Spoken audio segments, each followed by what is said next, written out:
as we get to Owings Mills, Maryland. Steve Wyche joining us. They got their quarterback back at practice recently. Steve, what can you tell us about Lamar Jackson?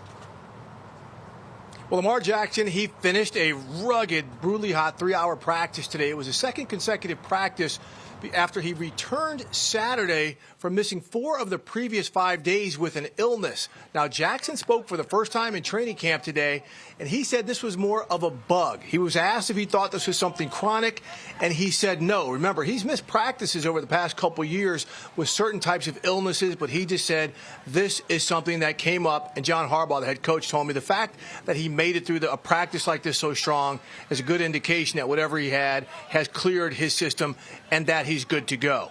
Now, one thing Jackson did say is facing this defense is what he is mostly worried about, as he should be. As we know, the Ravens were the #1 scoring defense and led the NFL in several categories this year, and they look just as good. Remember, they just brought in safety Eddie Jackson to pair with Marcus Williams and Kyle Hamilton on the back end.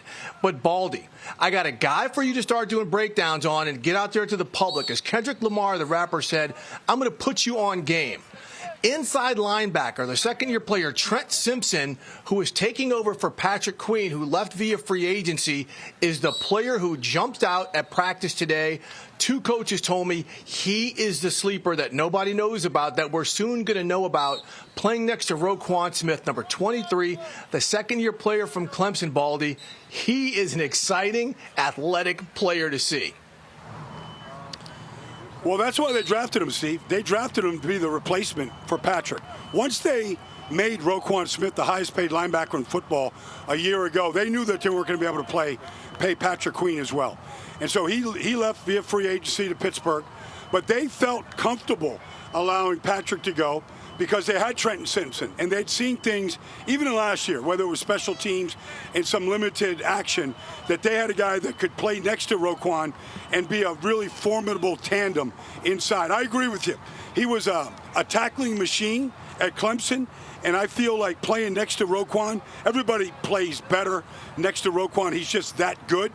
But I think you'll see him blitz, Steve. I think you'll see him in coverage, in their matchup zone concepts that they have. And I just think he's a great open field tackler on top of it.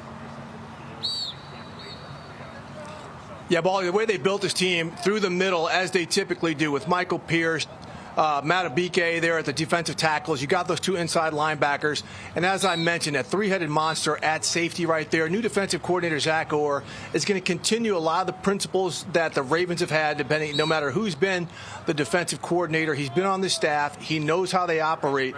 But to have 2 hyper-athletic inside linebackers, again, as is tradition here in Baltimore, is something that is really going to add to a defense that should not fall off from as good as they were last season.